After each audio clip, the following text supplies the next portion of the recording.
friends, and welcome to another of Cosette's Enchanted Journeys. I am Jenny, the storytelling genie, sitting here with my friend Cosette, the crafty cat, and together we can take a flight on my magic carpet to a special place to read a wonderful story.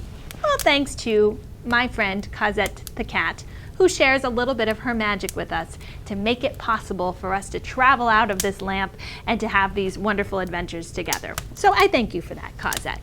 Would you like to go on a special trip with us today? Cosette has picked out a book about a little bit of a selfish fish, but he learns how to share and make the world around him a better place. I think it's a great story and I love it, and I'm so excited we're going to read it together. Are you ready to go? Okay. Cosette's going to share her magic with us and send us on my magic carpet. All we have to do is rub our hands together and say, I wish to go on an enchanted journey, and away we'll go. You ready? I wish to go on an enchanted journey.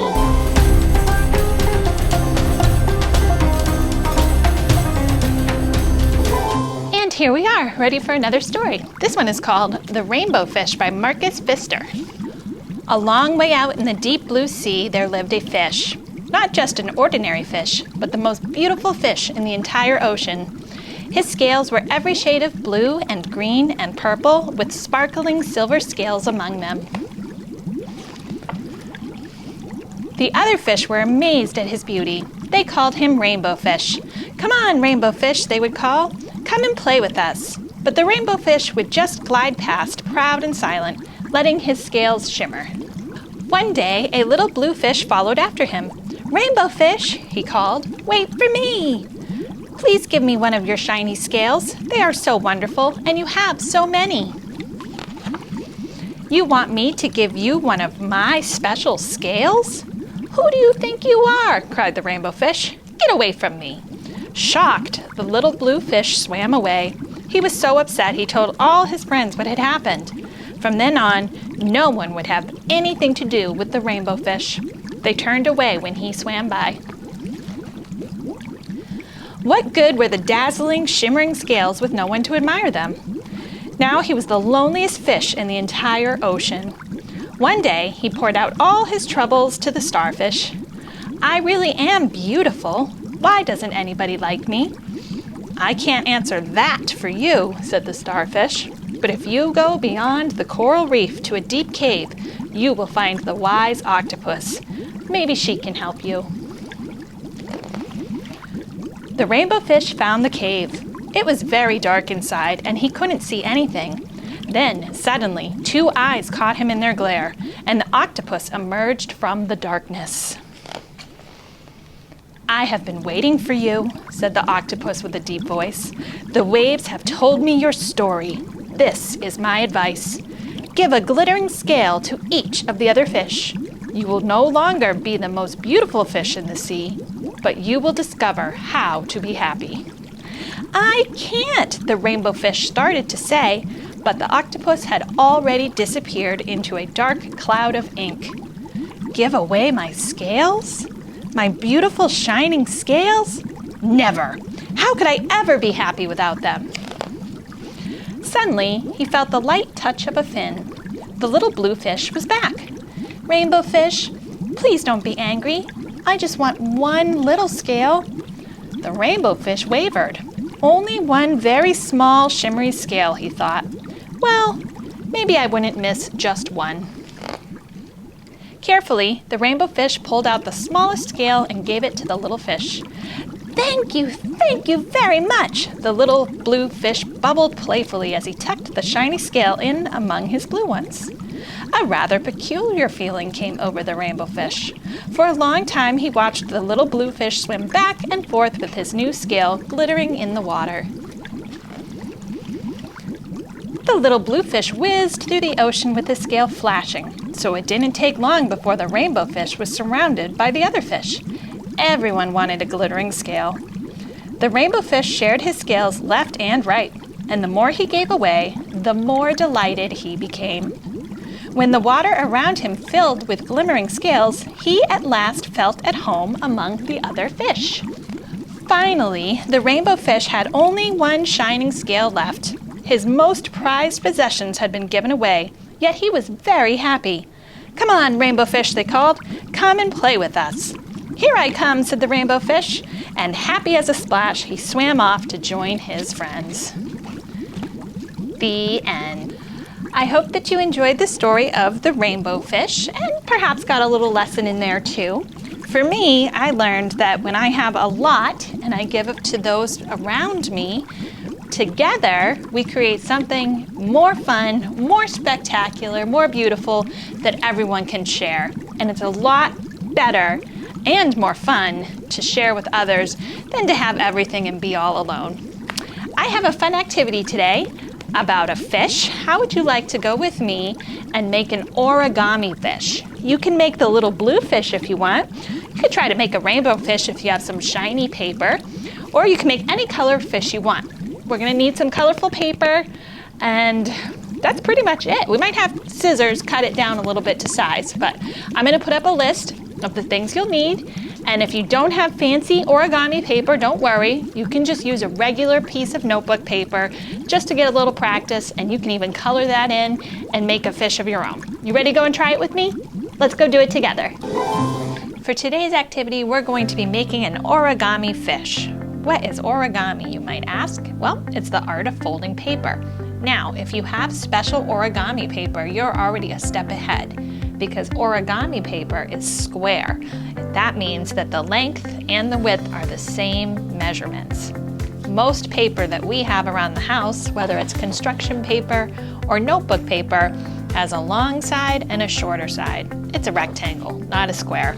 So the first thing we're going to have to do, if you're working with a regular piece of paper or a construction paper like I am, is to use a ruler to measure the length and width and make them the same.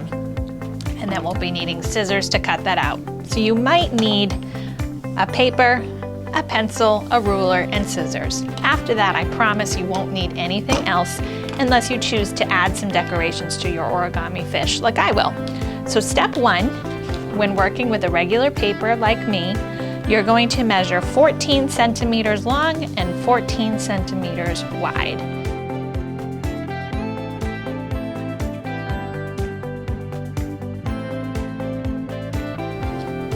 When you're done, you should have a square 14 by 14 centimeters, and then you're going to go ahead and cut that out. Now I have my 14 by 14 centimeters square. Perfect. Now for the rest of this, all we're going to be using is our hands to fold paper. So the first step is we're going to fold our paper in half.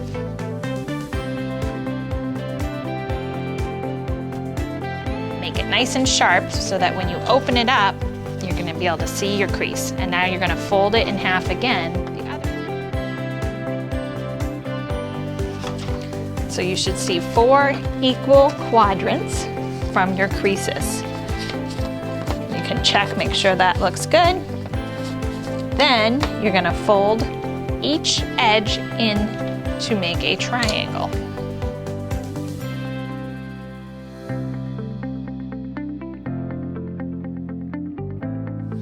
And just push down hard on the crease so that you can see it when you open it up. Now I'm going to do the same thing on the other side.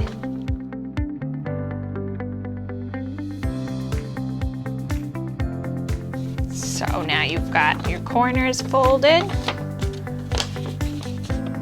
and you've got your squares folded. So that's the shape that you should have.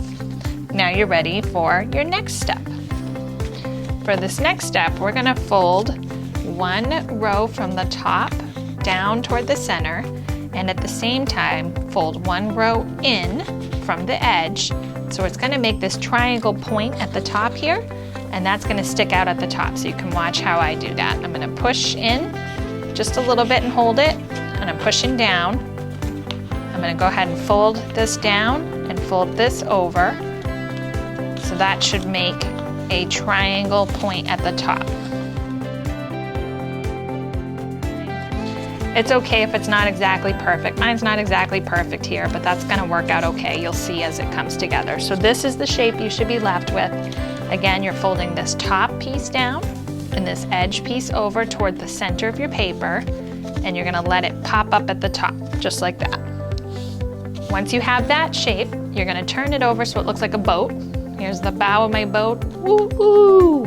And we're ready to do our next step, which is to match this side from here. So what we do, we folded this down toward the center of the paper.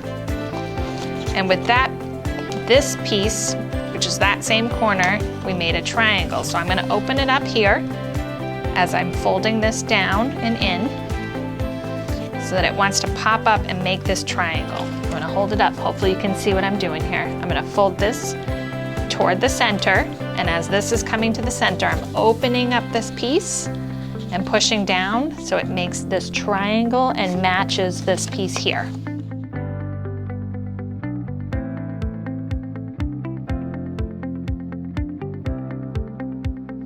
So that should pretty well match now. You've got a point here. You see that?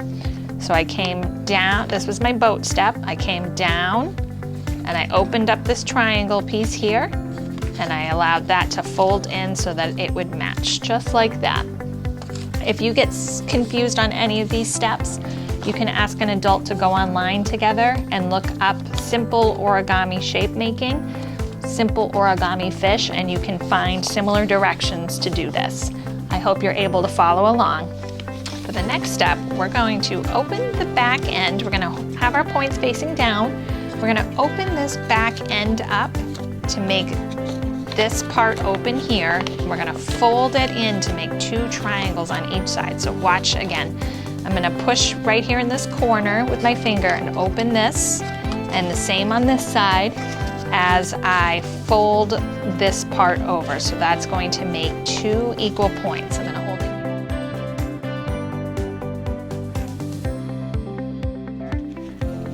and pushing out so that they make two equal triangles. I'm gonna fold mine and I'm gonna show you again.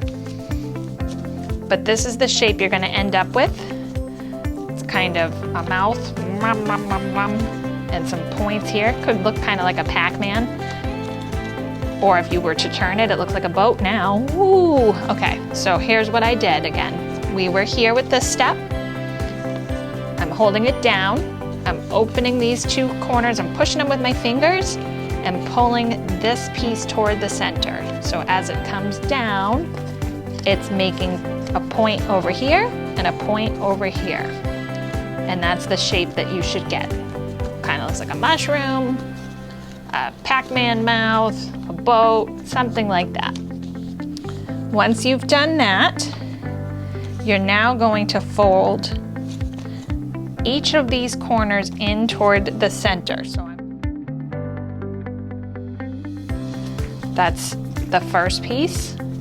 So I'm taking this piece, I'm folding it down, and I'm gonna take this part and just fold it up. So can you see that shape? I've made a couple of triangles. They kind of look like the Sydney Opera House in Australia, if you've ever seen pictures of that. I'm gonna show you again.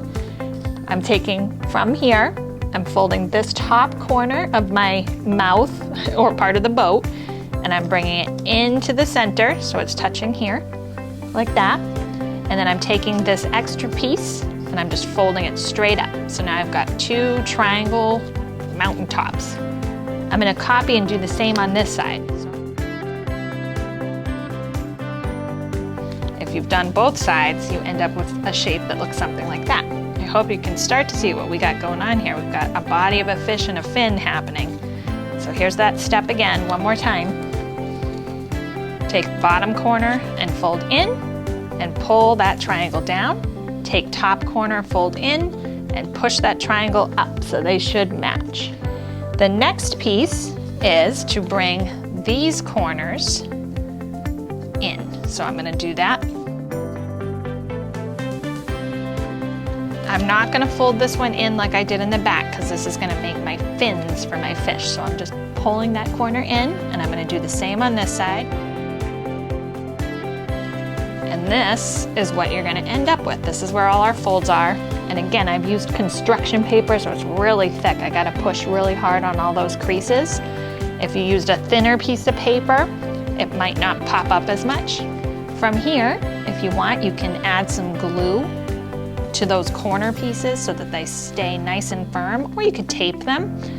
But if you flip it over, you should have an origami fish. Can you see that? There's my origami fish. Now's where the fun comes in, and I can add some details. Before I do, I am going to tape mine down back here so that he stops popping off, and it'll make it easier for me to decorate my fish. All right, now that I've got my origami fish ready, and I've secured mine with just a little piece of tape back here, as you can see, just so he stops popping off so much, I'm going to go ahead and add some features to my fishy. So he's a little bit special, and I'm going to actually decorate my practice one that I made with regular paper too, so he can share one of his special scales with this other fish. Because if you remember in our story, the rainbow fish, he was very special and he was all beautiful and colored with some shiny scales, wasn't he? But then he shared one, so I'm going to go ahead and decorate my fish like the story. All right, once you're done coloring your fish, you can have some fun adding some features. You could use a marker if you want to draw eyes on there. I happen to have Google eyes, so I'm going to use glue and just give both of my fish an eye. Since our rainbow fish shared all of his sparkly scales with his friends in the sea, I've decided I'm going to just give each of my fish one sparkly scale like the rainbow fish. So I'm just using a piece of sequins, and I have these little gems that I'm using.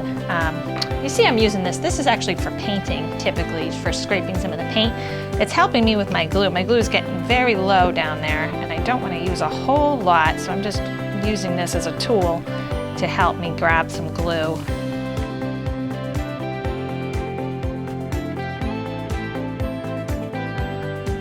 All right, and there you have it.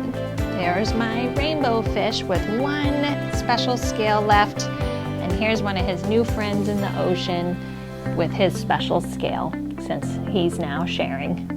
So again, this is just an extra step to take your origami and make it something a little more special and unique to you. You don't have to do this, but I hope that you got to try it, and I hope you enjoyed it. And if you like origami, you can ask an adult to help you look online for more origami folding ideas. There's all kinds of animals that you can make using origami if you like to do that. They also sell books about folding and making origami. So I hope you enjoyed it, and I hope you'll try some more animals. And if you do, send me a picture. I'd love to see what you come up with. You ready to go back to my lamp? Okay, let's go. And welcome back to the Magic Lamp, friends. Did you enjoy making origami fish with me? It could be a little bit tricky, but I hope you were able to follow along with my instructions. Maybe you'd like to try to make other origami animals. You can ask an adult to help you look online for other patterns to make different animals or flowers, or you can pick up an origami book sometime if you enjoyed this activity. There's so many different things that you can make just by folding paper. It's pretty amazing, isn't it? What do you think, Cosette? This is our rainbow fish, and this is our rainbow fish after he's already shared most of his scales. See, he only has one left, and he's given one to this goldfish. Isn't that nice? It was nice of the rainbow fish to share, wasn't it? I hope that you go out and have fun playing with your friends and sharing and getting into all kinds of imagination and creative fun. And I hope you'll come back and see Cosette and me again really soon. We'll see you later. Bye.